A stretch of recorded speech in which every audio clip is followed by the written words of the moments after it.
This is Austin Liti Limits, where authors talk to authors about books and the craft of storytelling. Sponsored by Blue Ink Review, because typing the end is just the beginning. Find out more at blueinkreview.com.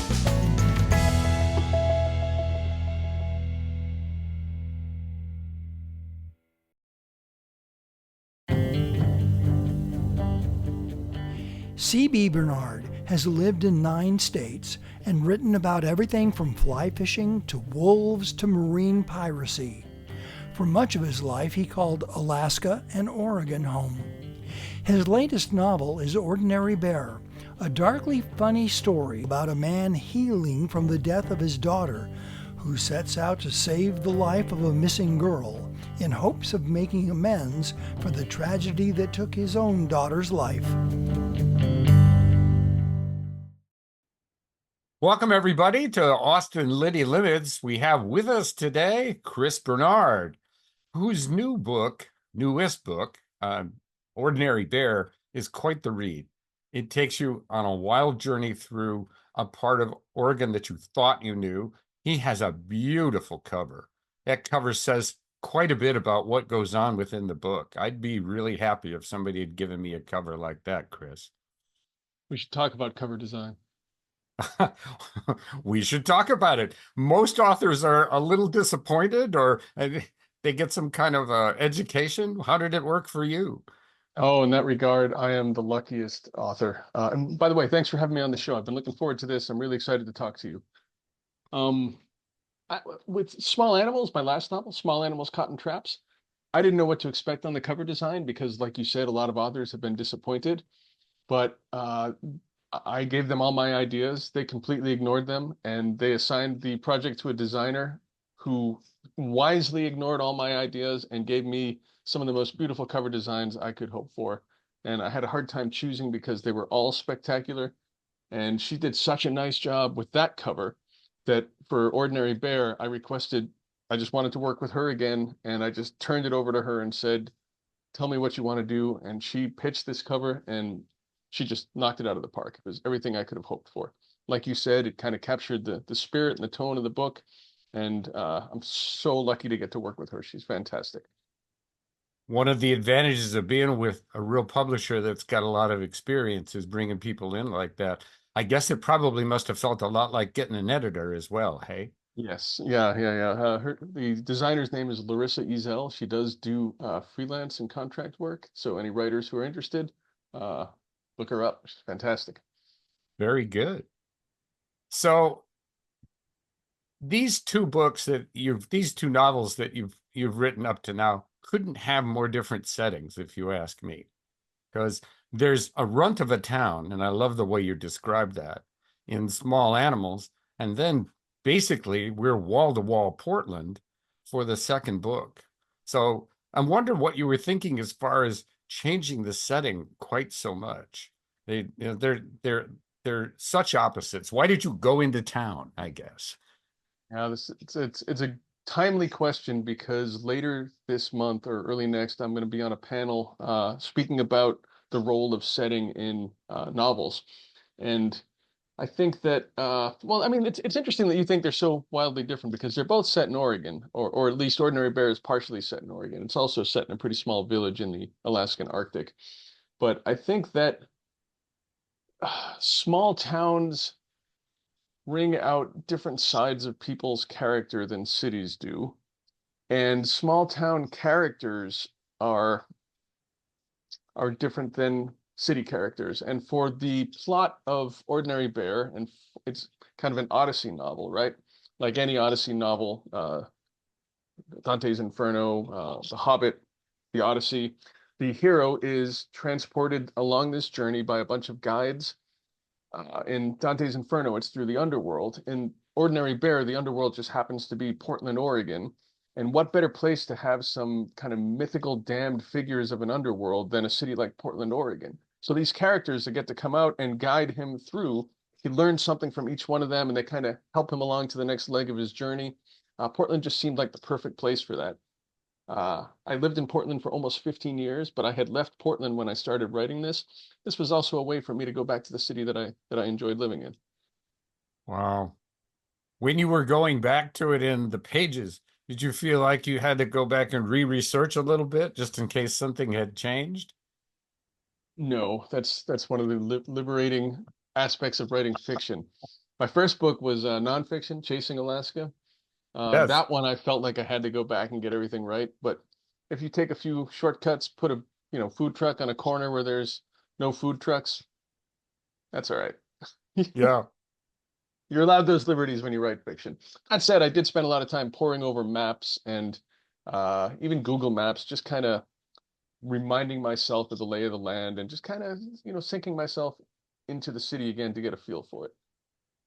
The specificity of it was just one of the things that makes it come so alive. I really felt like I was in those streets. Those buildings, whether they were there or not, certainly felt that way, the way that you described them. So I was curious about making a transition to an urban place when you've been a person of the outdoors. I know you don't necessarily, you probably don't have a shed somewhere where you're living in the out of doors, but you've got lots of history of having enjoyed the out of doors. Um, why did you choose to make a transition to an urban place?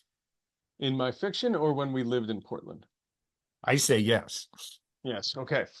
Different answers.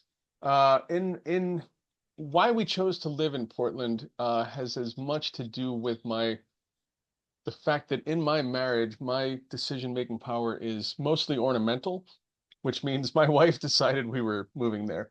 We I love that line. I and I'm half joking. I loved living in Portland. It was as much my decision. I don't want to say she forced me to move there or anything. We had a couple of choices of places to move after she got her PhD, and Portland was one of them. And I had just left Alaska, and I think my heart was still in that part of the country in the Pacific Northwest, and Portland felt like a good compromise after living in some relatively remote places and some relatively small towns in Alaska. Portland felt like an opportunity to have access to some of the things I didn't have access to in Alaska.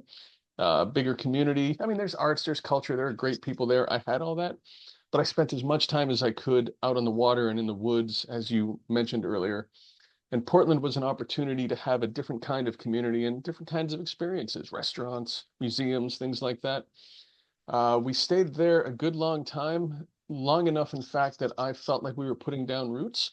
And I thought, okay, I can get used to living in a place like this. Then enter stage right. My wife told me we were moving to Rhode Island. So after all that time, we moved again, and now we live on the Rhode Island coast. And I'm really happy here. I moved kicking and screaming just because I had set down roots and I had built community there.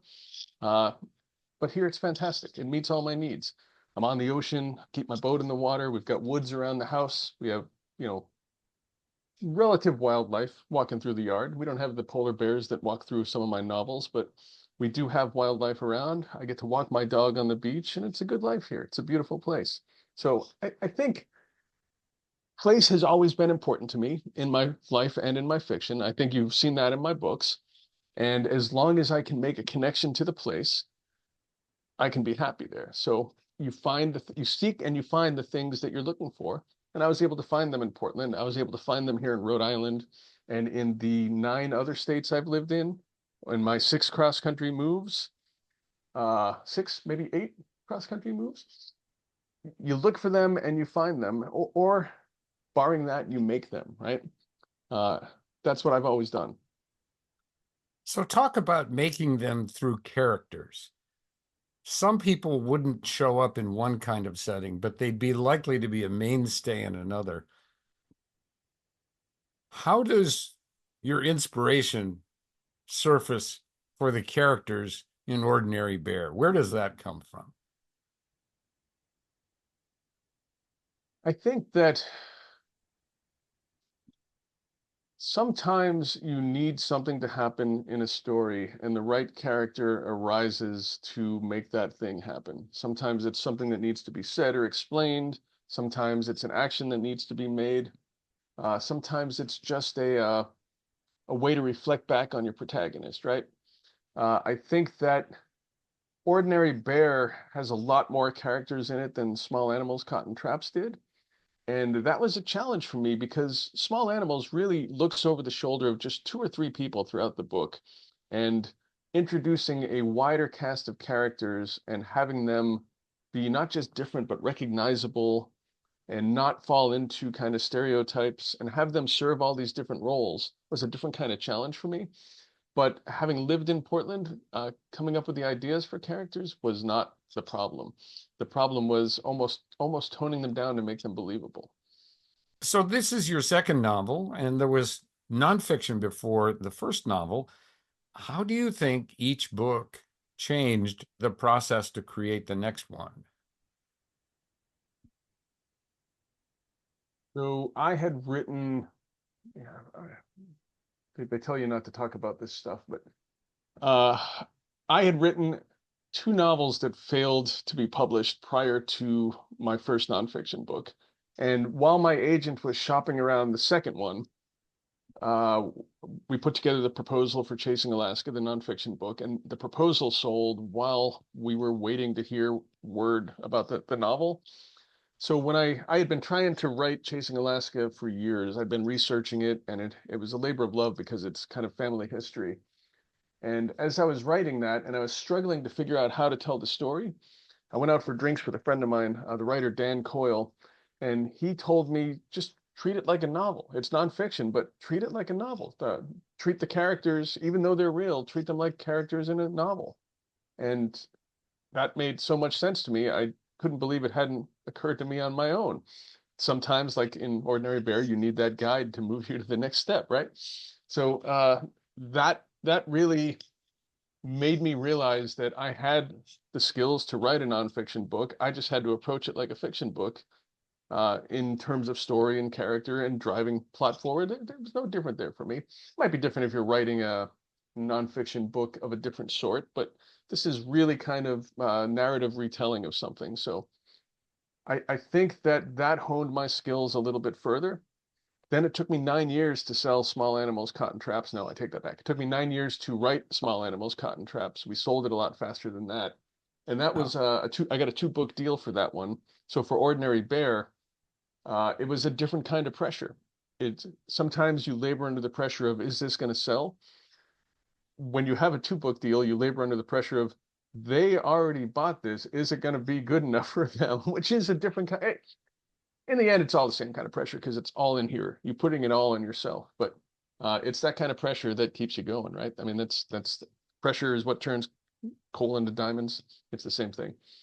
Yeah. Yeah. You were talking in an interview last year about the fundamental mantra for your career that you had handed to you was basically don't screw up.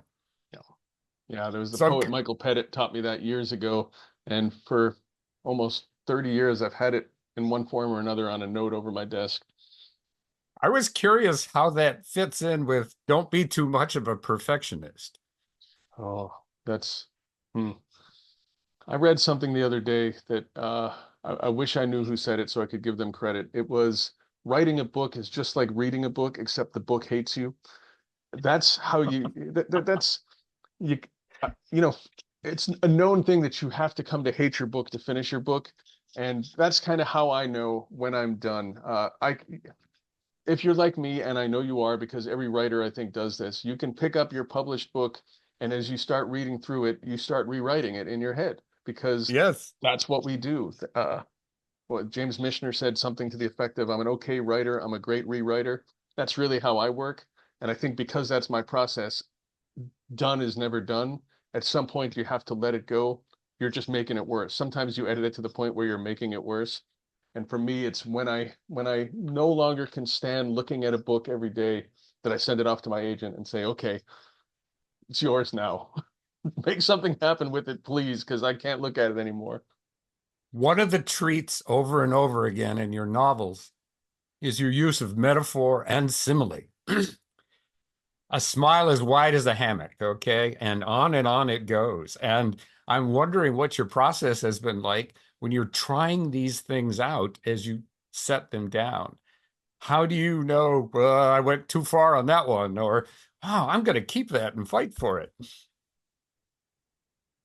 I resent the implication that anything I write is too much.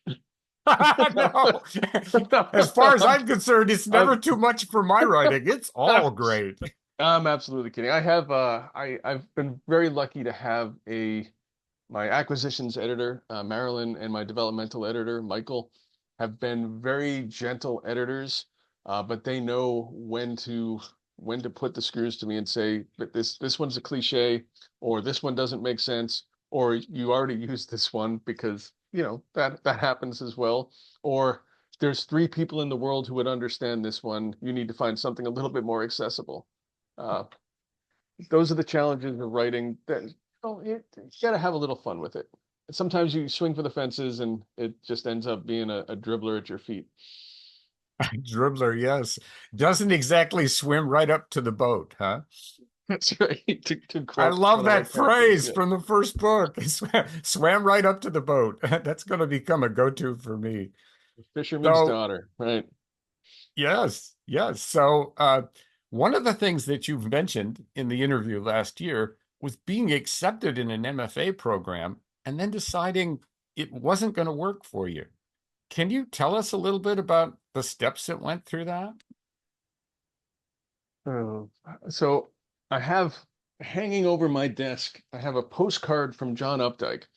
I Oh my wrote to God. him, and asked him about getting an MFA when I got into the program, whether I should follow that course of action or not. Not really expecting he'd write back. He did, and he told me, I'm not going to read it, but I'll paraphrase it. He said it's better to just kind of live in the world like I did and experience it and write about it. It was only later that I realized that, he had a much better degree from a much better school than I did. His first job was at the New Yorker. The world that he lived in was wildly different than mine. Yeah. It ended up being suspect advice from John Updike. But I I don't know. I think I didn't want to spend any more time in school. I think I wasn't sure quite what an MFA would give me at the time. I think I was too young and too restless. MFAs were kind of different back then. They weren't they've proliferated a lot since then, and there were fewer back then. And I think I just it felt confining at a time where I was just coming out of all those years in school, and what I was really seeking was freedom. And I thought, for sure, I'll go back. I'll go back and get my MFA in a couple of years. I never did. And it's been a lifelong game of what if, wondering if I had gotten that, what would be different? Would my first book have come out when I was younger than 41? What would have happened differently? And ultimately, you just can't play that game. It's better to regret something you have done than something you haven't done, I guess. I'm happy Hmm. with the path I chose. I've learned a lot in the world, and it just kind of suits me better. But that said, I am always aware of the shortcomings of not having gotten an MFA, and most of them are around community. Most of them are around the people you meet and the doors they can open and the things you can learn from them. I think the other big one that I wish I had, that sometimes make me wish I had gotten my MFA, was the permission, the giving yourself permission, not just to write, but to just think about nothing but writing for a while, to be surrounded by people who are thinking about writing and talking about writing. Because for me, while I've always made a living writing in one way or another, fiction writing has always been kind of this thing I did in my own time. I fit it in around everything else. It kind of felt like this secret thing I was doing. And it kind of had to justify itself. And I wish years ago I had kind of learned to have permission to write. And I think that's one of the main things you can get from an MFA program, unless you want to teach. Obviously, it's a different story if you want to teach. I was pretty clear I didn't want to teach um, for whatever reason. Yeah. What did you do for building your cohort then? Because that's what everybody says an MFA is really good for, among all the other things they say it's good for. Embarrassingly, I did almost nothing. I did not have many writer friends until later in life. And I've never really been part of a writer group or workshop or anything like that. It's always been a solitary affair for me. And then in Portland, I really learned to be part of the exceptional literary community that's there. That is a city that would sink under the weight of talent. Any other city would sink under the weight of literary talent that isn't Portland. Hmm. It's phenomenal. The people who not just read, not just write, but who support writing there, the independent booksellers, literary arts, the nonprofit that's there, all the venues for readings. It's a thriving literary community. And it was like mainlining literature for me to suddenly be part of this because it was new to me. I've always had a few writer friends here and there, people, some aspiring writers like myself, people you talk about your hopes and dreams with, people who talk you off the ledge when you get yet another rejection. But it was really the Portland literary community that made me recognize the value of being part of something like that. And, you know, Rhode Island's got one too. I live a little bit apart from it, and I'm slowly starting to make some inroads into the New England literary community, and it's, you know, it's fantastic here too. There's some great writers here, but the the advice I always give people is let other readers, writers, critics, reviewers, agents into your lives, but never let them into your head because that will influence your writing. For me, I was always slow to recognize the value of letting them into my life. I think writing has always been such a solitary thing for me, and I'm embarrassingly late to the game on recognizing the value of community around that. And I'm grateful for the community that I've built around that now. They've welcomed me in, even though I was so late to the game. Yeah. I don't want to drop a name because I don't know his work directly, but I know one of his students were Tom Spanbauer. Yeah. And I don't know whether he's got a ripple throughout Portland and every writer you talk to or not. Did you ever run across him? Tom Spanbauer, who just died Yeah. 2 weeks ago, left a remarkable legacy in Portland and around the country of writers, as you said. And I didn't know Tom, but some of my dear friends studied under Tom Spanbauer. My friend Kate Gray, who's just a beautiful poet and novelist, she was one of his students, and she spoke so highly of him. And seeing kind of the community that he spread out and how it all points back and how they all support each other, it's remarkable. I did not know Tom. I wish I had because I've always heard such amazing things about him, not just as a writer, but as a human. Yes. Yes. And those two things are supposed to go together, right? You know, I mean, you talked in another interview about writing as a way of being, not as something that you perform. How do Yeah. you Where do you come to that from? Oh, I think writing is just a way of experiencing the world, isn't it? Of making sense of it. And I think that's what we're, I don't know. If you don't have a way to make sense of the world, this could be a pretty tough place to live. Uh, you know, Whether you're I think right or we, whether you're wrong, it's a good idea to have some kind of a story about why it's working this way, right? yeah, I mean, you can write or you can read to get away from the world, or you can write or read to understand it. I think both are valid, and I think at different times I do both. But uh, I think you need to really exist in the world to write about it, and you need to be present in it in a way that not everyone is or can be or honestly wants to be. You need to be kind of a sponge in a way that can be a lot, taking on like observing things so closely can there can be a cost to that sometimes, I think.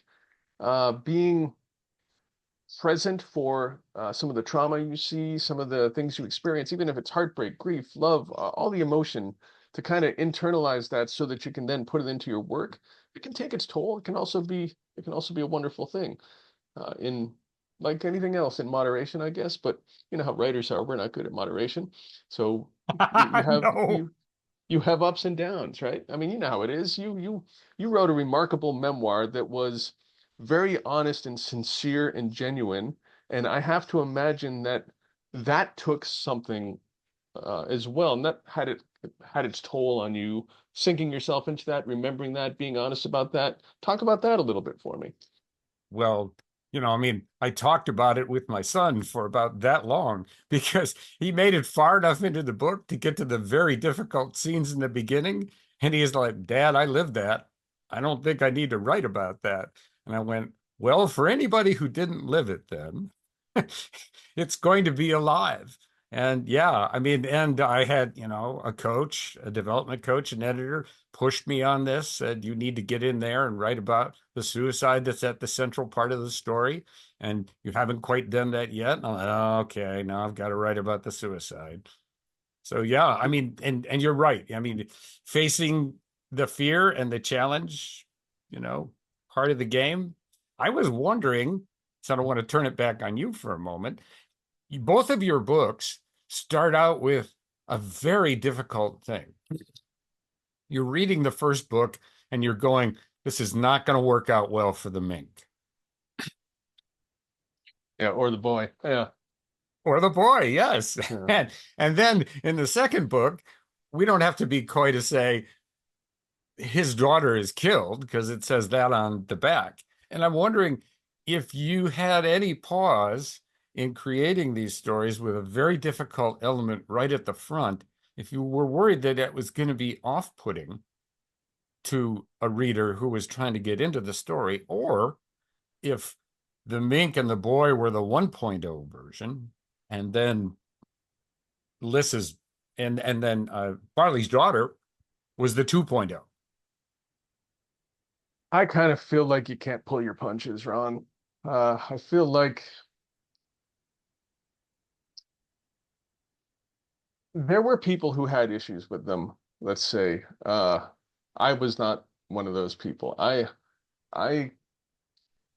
well, I take them in talking about them one at a time. So Ordinary Bear, the first, I don't know, 20 something pages of the book are very different. Then there's this traumatic event. It's kind of a lighthearted first 20 pages set in the Arctic. Then there's this traumatic event, and then it's a very different book afterwards.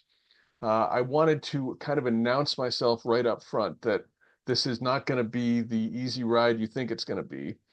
But I also wanted to let people know there's still going to be some humor in here. There's still going to be some fun in here. So I really wanted to announce myself right up front. But stitching two books together like that without leaving a seam high enough for readers to trip over was the real challenge. Small Animals Caught in Trap was different because that book was just dark from start to finish. And that first scene with the mink really sets the tone for that book. It really prepares the reader. I know for a fact that some readers didn't get past that scene and put the book down. I had book clubs walk away from it because it's difficult for some people to read about animals, and some people just don't want to read dark books. There's another value in putting that up front, I guess. You don't want them to get halfway through and then feel like they've been misled. So I also think that I like a book that makes me feel something, even if that's not always a good thing. The world is ugly at times. The world is cruel. Yeah. I wanted to show right up front that this is going to be a book about that. That little kid grows up to be a kid who suffers from the things that happened to him when he was young. And you kind of have to make your readers not feel that, but recognize that. Like you're unlocking something that's the essence of you, and this is another way to deliver it. Something like that. Maybe. I didn't know this was this kind of podcast. I'll lay down on the couch and we can sorry, we can edit that right until out. Our 50 minutes is up. No. Yes, it is. Our time is up for today. Oh my God, that's so good. That's so good.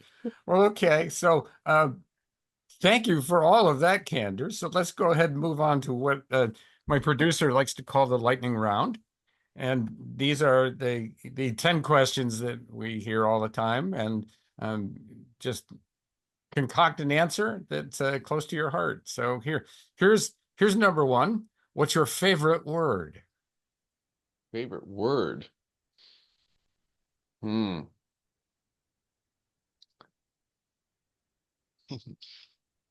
That's a really good question. Let's go with mellifluous. Great word. What's your least favorite word?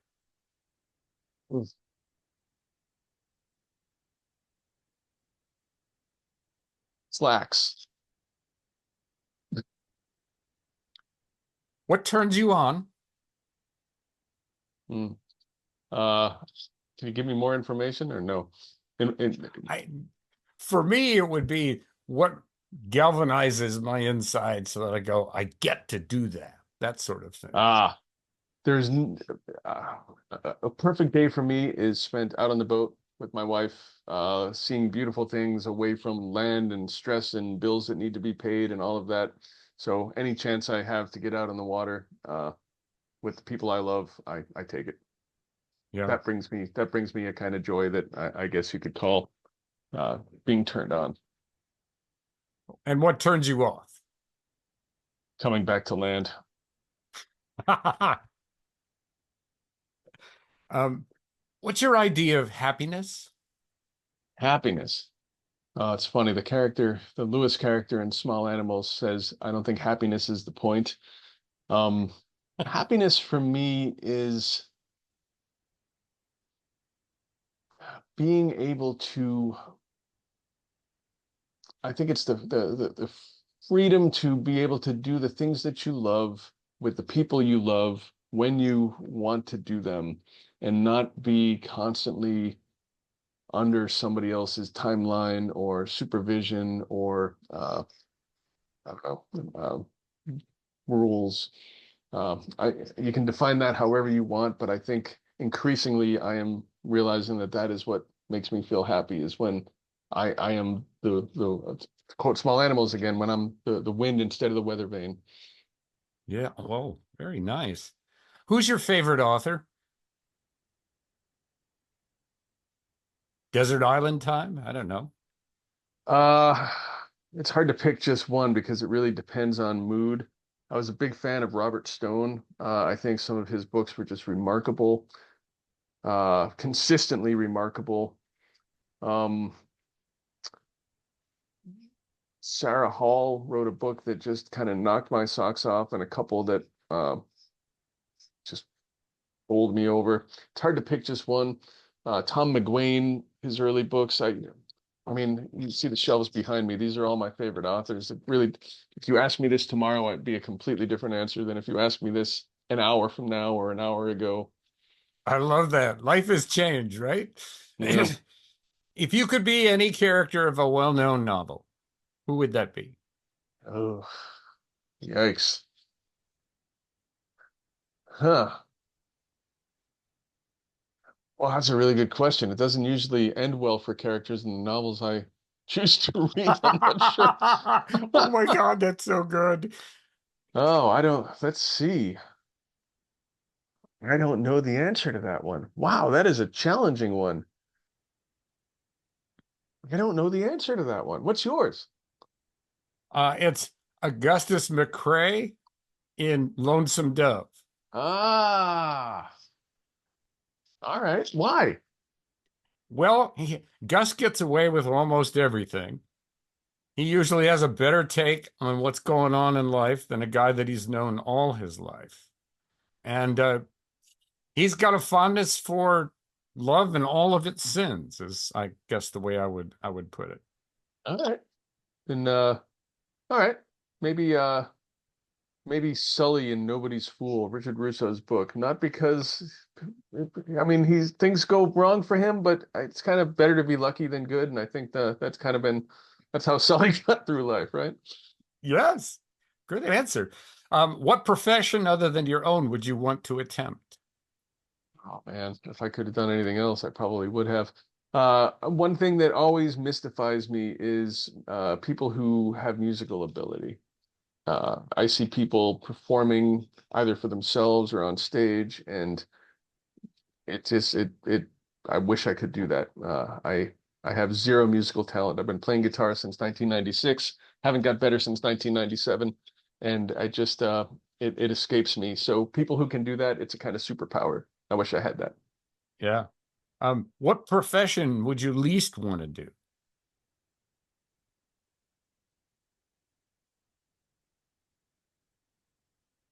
Can I answer it with a story? Yes. I have a close friend who has two young boys. Well, they were young at the time, and they had a house that had 3 stories, and they had an ice dam on the roof. So they hired a company to come over to clear the ice dam. So 2 guys come, they set up a ladder, goes up to the 3rd floor. One guy stands on the bottom, pulls the hood up on his sweatshirt. The other guy climbs to the top and shovels the snow out of the gutters and off the roof, and it falls 3 stories onto the guy with the hood up. My friend is in the window with his sons, and he says, "Boys, look at these 2 and tell me which one of their jobs you want." And both sons look at the guy on the roof, look at the guy on the bottom. They say, "The guy on the roof." And my son says, "No, you don't want either of those jobs. Stay in school." And Oh, that's so good. Ah. Okay, last question. If heaven exists, what would you like to hear God say when you arrive at the check-in desk?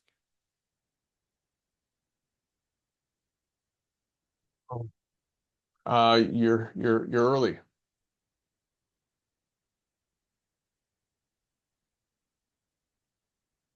And your table's not ready because you're early. Not you're early, come on in, but you're early. Go back. We'll see you again later. Ah, very good. Yeah. Well, Chris, it has been a delight to talk to you here in our interview. And I wish you a lot of luck with the book that's coming up, because you've set the bar high for yourself on the 3 that are out there already. And thanks for sharing all of your insights about how to be an author, as well as how to be a human being living in the world and writing. I appreciate it. Ron, it's entirely been my pleasure. I've been looking forward to this. I very much enjoyed your book and our emails, and I hope we get a chance to talk again. Me too.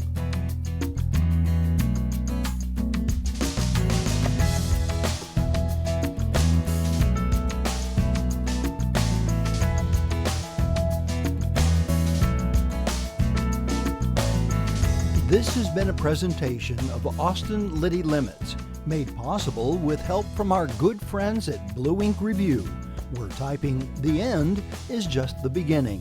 Find out more at blueinkreview.com.